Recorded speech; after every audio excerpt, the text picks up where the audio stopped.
আজি এটা সাধু কম।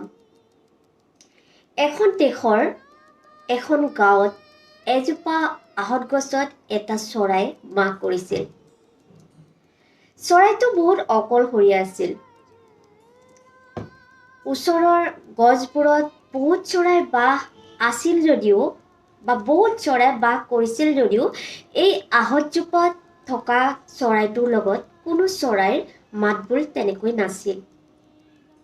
এই আহঁতজোপাত থকা চৰাইটো বহুত অকলশৰীয়া আছিল। সি ৰাতিপুৱাই ওলাই যায় খাদ্যৰ বাবে, আকৌ সন্ধিয়া আহি সেই তাৰ আহঁতজোপাত যিটো বাঁহ আছিল সেই বাঁহটোতে সি সোমাই থাকে।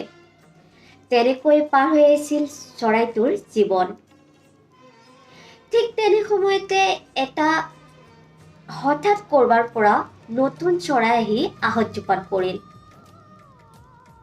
সেই অকলশৰীয়া চৰাইটোৰ বাহতে সি দুদিন থকাৰ পাছত সেই অকলশৰীয়া চৰাইটোৱে ওচৰতে এটা বাঁহ সাজি দিলে নতুনকৈ অহা চৰাইটোক। তেনেকৈ সেই নতুনকৈ অহা চৰাইটো সেই আহঁতজোপাতে বাস কৰিলে। তাৰ পাছত দুইজনৰ মাজত এটা ভাল বন্ধুত্ব হ'ল। দুজনে ইজনে সিজনৰ লগত কথা পাতিব ল'লে। তেনেকৈ বহুত দিন থাকিল। দুইজনৰ মাজত এটা ভাল সম্পৰ্ক হ'ল। সিহঁতে দুইজনে ৰাতিপুৱাই বেলেগ বেলেগ জেগাত যদিও খাদ্যৰ বাবে ওলাই যায়, কিন্তু সন্ধিয়া একেলগে আহি এডাল গছতে মানে আহঁতজোপাতে সিহঁতে নিজৰ নিজৰ বাহত সোমায়। ইজনে সিজনৰ মনৰ কথা পাতিবলৈ তেনেকৈ সিহঁত দুইজনৰ যেন জীৱনটো কিবা এটা পূৰ্ণ হ'ল। তেনেকৈ লাহে লাহে দিনবোৰ আগুৱাব ল'লে। দুইজনৰ মাজত এটা ভাল বন্ধুত্ব স্থাপন হ'ল। কিন্তু সময় জানো সদায় একে থাকে? এদিন ওচৰৰে এজোপা গছত এটা আকৌ নতুনকৈ চৰাই আহিল। এই আহঁতজোপাত থকা চৰাই দুটাই সেই নতুনকৈ অহা চৰাইটোৰ লগত অলপ চলপ কথা পাতিব ল'লে। তেনেকৈ কথা পাতি থাকোঁতে সেই আহঁতজোপাত অহা নতুনকৈ অহা চৰাইটোৱে এই ওচৰৰ গছজোপাত অহা নতুন চৰাইটোৰ লগত বন্ধুত্ব গঢ়ি উঠিল। তেনেকৈ ওচৰৰ চৰাইটোৰ লগত কথা পাতোতে পাতোতে সেই আহঁতজোপাত থকা যে প্ৰথম অকলশৰীয়া চৰাইটো আছিল তাক বেছি সময় নিদিয়া হ'ল। তেনেকৈ থাকি থাকি এদিন সেই আহঁতজোপাই এৰি পেলাই নতুনকৈ অহা চৰাইটোৰ ওচৰত আহঁতজোপাৰ চৰাইটো গুচি গ'ল। সেই অকলশৰীয়া চৰাইটো যেন আকৌ অকলশৰীয়া হৈ পৰিল। প্ৰথমে তাৰ এনেকুৱা একো অনুভৱ হোৱা নাছিল। সি ভাবিছিল যে আগতো অকলশৰীয়া আছিলোঁ, এতিয়াও অকলশৰেই থাকিম। তেনেকৈ ভাবি সি নিজৰ আকৌ ৰাতিপুৱাই ওলাই যায়, সন্ধিয়া আহি বাহত সোমাই সি অকলেই থাকে। কিন্তু দিনবোৰ লাহে লাহে যিমানেই পাৰ হ'ব ধৰিলে, সেই অকলশৰীয়া চৰাইটোৱে তাৰ বন্ধু যিটো চৰাই আহিছিল সেই চৰাইটোৰ কথা বহুত বেছি মনত পৰিব ল'লে। সেই চৰাইটোৰ অবিহনে এই চৰাইটো বহুত অকলশৰীয়া অনুভৱ কৰিব ল'লে। তেনেকৈ থাকি থাকি যেন এই অকলশৰীয়া চৰাইটো কিবা এটা অসন্তুষ্টিৰ মাজত সোমাই পৰিল। লাহে লাহে চৰাইটো দুৰ্বল হ'ব ধৰিলে, অসুস্থ হ'ব ধৰিলে। সি খাদ্যৰ বাবে বাহিৰতো ওলাই যাব নোৱাৰা হ'ল। সি গোটেই দিনটো এই বাঁহটোৰ ভিতৰতে সোমাই থাকে। তেনেকৈ থাকোঁতে থাকোঁতে এদিন সেই চৰাইটোৰ মৃত্যু হ'ল।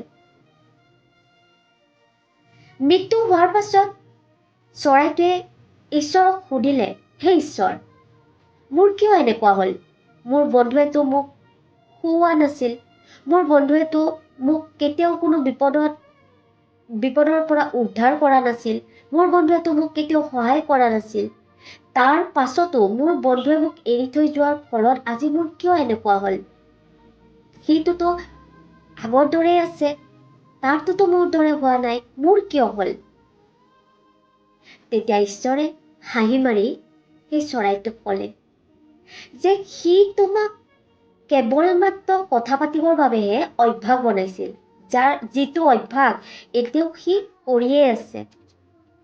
আৰু তুমি তাক তোমাৰ অভ্যাস বনাই লৈছিলা, যাৰ বাবে তুমি ইমান চেষ্টা কৰিও তাৰ স্থান তুমি বেলেগ কাকো দিব নোৱাৰিলা। আৰু সেই অশান্তিয়ে তোমাক আজি মৃত্যুক সাৱটি ল'বলৈ বাধ্য কৰালে। আৰু তোমাৰ বন্ধুৱে বা সেই চৰাইটোৱে তোমাক কেৱল কথা পতাৰ বাবেহে অভ্যাস কৰিছিল, যাৰ বাবে সি নতুন এটা চৰাই পোৱাৰ লগালগ তাৰ লগত বন্ধুত্ব কৰি আজি চেম অভ্যাস তাৰ লগত কৰি আছে বাবে সি সুখী আছে। তাৰ তোমাৰ দৰে অৱস্থা নাই হোৱা। গতিকে এইটোৱে আছিলে সেই অকলশৰীয়া চৰাইটোৰ কাহিনী। এনেকুৱা আচলতে আমাৰ মানুহৰ মাজতো হয়। আমি ভাল পাব লাগে বা বন্ধুত্ব কৰিব লাগে, কিন্তু ভাল পোৱাজনক গুৰুত্ব নিদি ভাল পোৱাটোক গুৰুত্ব দিব লাগে, বা বন্ধুজনক গুৰুত্ব নিদি বন্ধুত্বক আমি গুৰুত্ব দিব লাগে। নহ'লে সেই ভাল পোৱাজনে যেতিয়া এদিন আপোনাক এৰি যাব, বা সেই বন্ধুজনে যেতিয়া আপোনাক এদিন এৰি যাব, তো আপোনাৰ বা মোৰো সেই চৰাইটোৰ দৰেই দশা নহ'বনে? এতিয়াও বহুত আছে তেনেকুৱা অৱস্থাত ভুগি থকা। কাৰণ এজনে অভ্যাস কৰে কেৱল মাত্ৰ সময় পাৰ কৰিবলৈ, আৰু এজনে অভ্যাস বনাই লৈ তেওঁৰ জীৱনৰ প্ৰতিটো কথা বা তেনেকৈ তেওঁ অভ্যাস বনাই লয়। যিজনে আপোনাক এৰি যাব, তেওঁ কিন্তু অনুভৱেই কৰিব নোৱাৰে আপুনি তেওঁ এৰি যোৱাৰ পাছত তেওঁৰ বিনা বা তেওঁ নোহোৱাত অনুপস্থিতিত আপোনাৰ কি অৱস্থা হৈছে।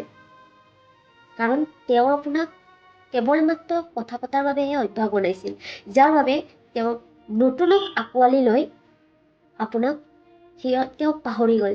আপোনাৰ যিটো অৱস্থা হৈ আছে তেওঁ কেতিয়াও অনুভৱ কৰিব পৰা নাই। সেইকাৰণে কওঁ, ভালপোৱা বন্ধুত্ব হওক, গুৰুত্ব ভালপোৱাক দিব লাগে, মানুহজনক নহয়। বা বন্ধুত্ব কৰিলেও গুৰুত্ব বন্ধুজনক দিব কেতিয়াও নালাগে, গুৰুত্ব দিব লাগে বন্ধুত্বক। নহ'লে আমাৰ মানুহবোৰৰো সেই একেই চৰাইটোৰ নিচিনা দশা নহ'বনে বাৰু? কাৰণ সেই মানুহজন যেতিয়া আমাৰ পৰা আঁতৰি যাব, আমাৰ এনেকুৱা অনুভৱ নহয়নে যে আমাৰ জীৱনটো একেবাৰে শূন্য হৈ গ'ল, আমাৰ জীৱনটো একেবাৰে অন্ধকাৰ হৈ গ'ল। আৰু তেতিয়া আমি কি বিচাৰোঁ? যেতিয়া আমি কেৱল মাত্ৰ আমাৰ জীৱনটো শেষ কৰি দিয়াৰ কথাই আমাৰ মনলৈ আহে। সেইকাৰণে কৈছোঁ, ভালপোৱাজনক গুৰুত্ব নিদি ভালপোৱাক গুৰুত্ব দিব লাগে। তেতিয়া তেওঁ আপোনাক এৰি গ'লেও আপুনি আকৌ কাৰোবাৰ লগত কথা পাতিলে আপোনাৰ ভাল লগা হ'বও পাৰে, একো ডাঙৰ। কিন্তু অভ্যাস কেতিয়াও বনাব নালাগে। এই অভ্যাসৰ কাৰণে এজন মানুহ কিন্তু তিলতিলকৈ মৃত্যুৰ মুখলৈ গুচি যায়। কেনেকুৱা লাগিল মোৰ সাধুটো কমেণ্ট কৰি জনাব।